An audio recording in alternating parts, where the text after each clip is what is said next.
back in Call of Duty 4, I played with a squad. That was like the first time I ever got into a clan. It was called TNN, and that's where my YouTube account came from. I made it back since Call of Duty 4, and that's where it was.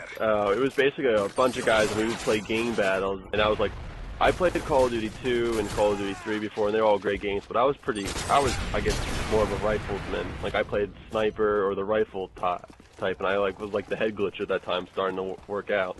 But then COD 4 basically like exposed me. I was like, oh, MT5, all this, P90, run around like a maniac, but have fun. And then like I got into a clan for one of my buddies from high school, and then they slowly like tuned me and said, do this, if you're over here, look at this. And then I was just slowly progressed and got better.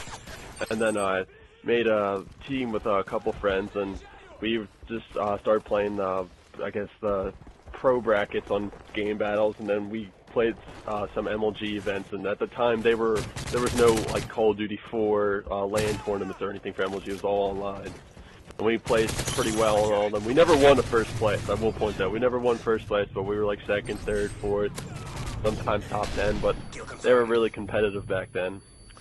And also I did some like one of those like Call of Duty 4 had a bunch of like MP5 101 tournaments. I won one of those at one time and got like $500. And did you play any after COD 4, the MLG stuff, or was it more in COD? World at War, they kind of like, for some reason, MLG didn't pick it up, so they stuck with COD 4 for another year. I don't know the reasons why. But I kind of hung out with some of the MLG pros. Like, I knew Big Timer for a bit. I had him on my friends list. I had Optic Rambo on my friends list. I had Merc at one point, but I think he removed me. He just didn't like me for some reason. I don't know. But eventually I moved on. Well, I was pretty good Surge, and I would run some scrims with them sometimes. So that is the biggest thing I see in YouTube, or the comments on the channel, are, oh, these are good pub players. They could never even be on the same level as the pro guys. They would never have a chance. You've seen them, I'm sure. I mean, people love to be, they troll your channels and stuff. But what's your opinion on that? Do you think that there is, having been there's a lot of YouTubers who can play at their skill level, but I guess don't know the tactics or the smarts or have the communication as the pro players. Because gun skill wise, once you hit a certain tier, because I played with them, your gun skill is just as good as theirs. It's all about nade placement, tactics, communication, and basically who can outsmart the other person. Right. Okay. That point. That makes a lot of sense. So like when you were playing with Murder a lot, your best team that you could think of, and still people would say you guys would never have a chance against some of the pros. Is that not true? Yeah. I mean, you guys would have been just fine. Agreed or no? Yeah. Disagree? We would have been pretty well. I think they like a good set of pro players would have beaten us just because of communication and nade placement, but I would not think of lack of gun skill. Okay. And is that just time in the game? Is that just practicing? I mean, that's time. They grind out. Those guys, like when I played against them, like when we were back in COD 4, we would literally play 8-10 hours a day. Not even joking. You would just play. Because we did search and destroy a lot, and we would just play pub matches all day. All day you do game battles as much as you could. I was on a search and destroy team. We did one.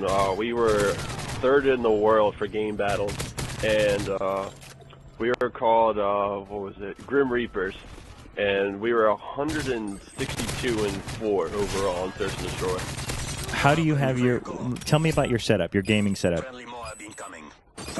Basically, I have like the PVR and everything hooked up, but I actually run a smaller TV. It's a 20-inch Dynex LCD crystalline HD TV, I believe is what it is, and it's a little 20-inch across diagonal. Of course, but I have all the HDMI settings, everything, so highest quality.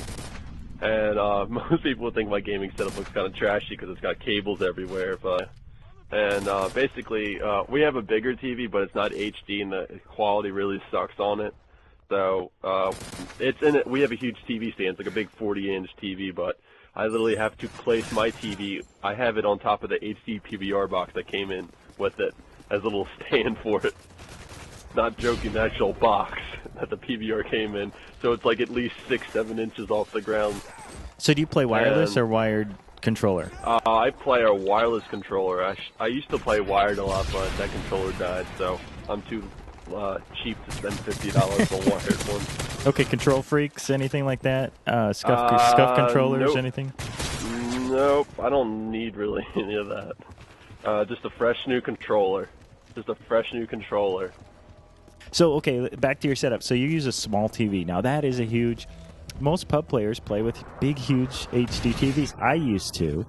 Then I switched to a smaller monitor and found that my skill level and my ability to adjust to what's going on improved. Yeah, because big, huge TVs are just way too much to look at once and way too much to take in. Also, the frame rate's a bit slower. Right. Which the process is.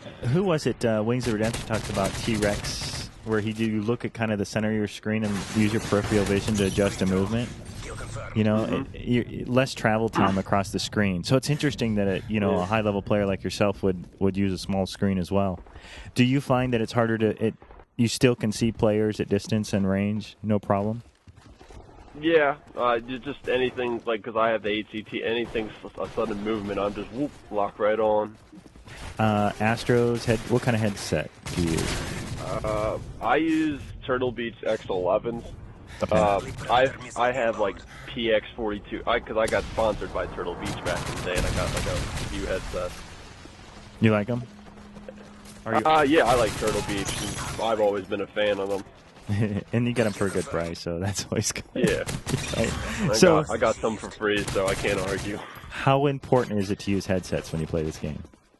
Beyond necessary. Right? If you're going to play high level. Right. Because it's just the sound and the movement. You're just limiting your ability in the game if you don't have some type of a headset. Agreed? Yeah, and my whole opinion on people saying they're cheap, I do completely 100% disagree with that. Basically, what you're doing is, let's say you play it off your TV screen and you hear the sound. Basically, you're just wearing a headset. Like, if you want to listen to music instead of it coming out of your computer screen, you're plugging it in. That's all you're doing. You're not being cheap by having a headset. You're just putting headphones on listening to the game.